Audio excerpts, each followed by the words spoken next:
Magandang umaga mula sa Pag-asa Weather Forecasting Center. Ito na ang ating update sa magiging tayo ng panahon sa susunod na 24 oras.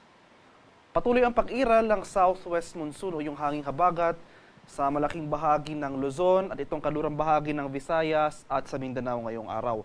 Kaya asahan natin itong maulap na kalangitan at mataas na tsansa ng mga kalat-kalat na pag-ulan, pagkulog at pagkilat sa western section of Luzon. So sa mga areas ng Ilocos Region, Zambales, Bataan, Occidental Mindoro at Palawan, asahan natin ang mga pag-ulan o yung mga tuloy-tuloy na pag-ulan ngayong araw sa mga nabanggit na lugar. Kaya sa mga areas na ito, maging handa tayo sa mga banta ng pagbaha at pagguho ng lupa kung tuloy-tuloy ang pag-ulan na ating mararanasan.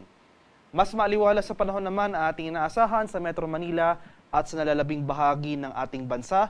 Gayunpaman, posible pa rin yung early morning thunderstorms dito sa western section ng malaking bahagi ng Luzon, itong western section ng Visayas at sa Mindanao. So for the remainder of the day, magiging maaliwalas na ating panahon, ngunit posible muling mga thunderstorms sa late afternoon to evening.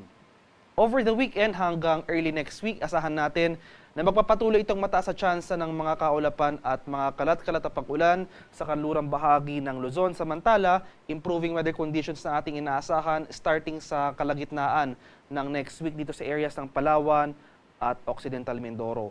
Magpapatuloy itong maaliwalas na panahon, bahagyang maulap hanggang sa maulap na kalangitan na may mga isolated rain showers o yung mga thunderstorms sa malaking bahagi ng Visayas at sa Mindanao for the next 3 to 5 days. At sa kasalukuyan, wala pa rin tayong namamataan or minomonitor na low pressure area o sama ng panahon sa loob at labas ng ating Philippine Area of Responsibility na maaring makaapekto sa ating bansa sa mga susunod na araw. At para naman sa magiging lagay ng ating panahon ngayong araw dito sa Luzon, dahil sa pag-iral ng habagat, asahan pa rin natin ang mataas na tsansa ng pag-ulan ngayong araw sa bahagi ng Ilocos Region, itong areas ng Zambales, Bataan at Occidental Mindoro. Kaya maghanda pa rin tayo sa mga posibleng pagbaha sa mga lugar na ito. Mas maaliwalas sa panahon naman dito sa Metro Manila at sa nalalabing bahagi ng Luzon.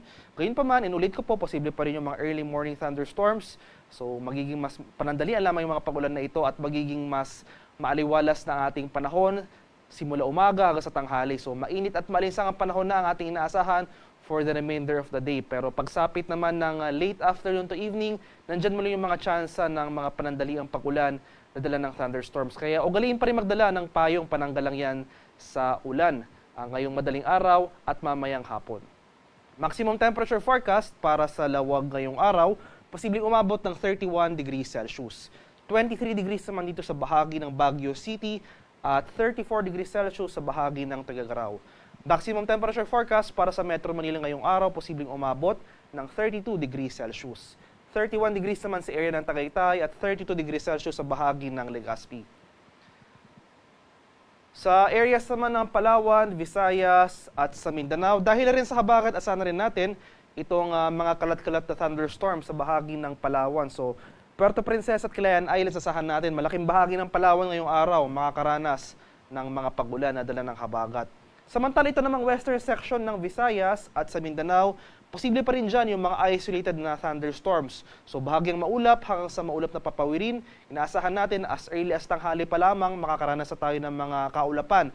Posible bumagsak yung mga panandaliang pag-ulan na dala ng mga thunderstorm clouds na ito pagsapit ng late afternoon to evening. So sa mga areas ng Western Visayas, itong Negros Islands, Zamboanga Peninsula, Barma at Soxargen, asahan natin mamayang hapon ang mataas na tsansa ng thunderstorm activity. Mas maaliwalas ng panahon naman na ating mararanasan sa rest of Visayas at rest of Mindanao. Gayun pa man, maghanda pa rin tayo sa mga panandaliang pag-ulan o yung mga isolated rain showers. Maximum temperature forecast para sa Kalayaan Islands at Puerto Princesa ngayong araw, posibleng umabot ng 32 degrees Celsius. 32 degrees rin dito sa area ng Iloilo at Tacloban at 33 degrees Celsius sa bahagi ng Cebu. Maximum temperature forecast para sa Cagayan de Oro ngayong araw, posibleng umabot ng 32 degrees Celsius. 33 degrees naman dito sa area ng Davao at 33 degrees Celsius sa bahagi ng Zamboanga. At sa kalagayan ng ating karagatan, sa kasalukuyan, wala pa rin nakataas na gale warning sa anumang baybay na ating kapuluan at banayad hanggang sa katamtamang pag-alon na ating inaasahan sa malaking bahagi ng ating bansa. Gayunpaman, iba yung pag-iingat pa rin sa ating mga kababayan na maglalayag sapagkat kung meron tayong offshore thunderstorm activity, especially dito sa western section ng ating bansa dahil umiiral yung habagat, so most likely mataas yung tsansa ng ating thunderstorm sa western section. Maghanda pa rin tayo sa mga banta ng mga bahagyang paglakas ng ating mga hangin, kakibat nito ang bahagyang pagtaas rin ng ating mga alon. At ang haring araw dito sa Kamaynilaan ay sisikat mamayang 5:41 ng umaga at lulubog naman mamaya sa ganap na 6:21 ng hapon. At para sa karagdagang impormasyon tungkol sa ulat panahon, lalong-lalo na sa mga rainfall or thunderstorm advisories na posibleng i-issue ng ating Pag-asa Regional Center sa ating mga lokalidad, ay follow kami sa aming social media accounts at DOST_Pag-asa. Mag-subscribe rin kayo sa aming YouTube channel sa DOST Pag-asa Weather Report at palaging bisitahin ang aming official website sa pag-asa.dost.gov.ph. At yan lamang po ang latest mula dito sa Pag-asa Weather Forecasting Center. Magandang umaga sa ating lahat. Ako po si Dan Villamil, nag-uulat.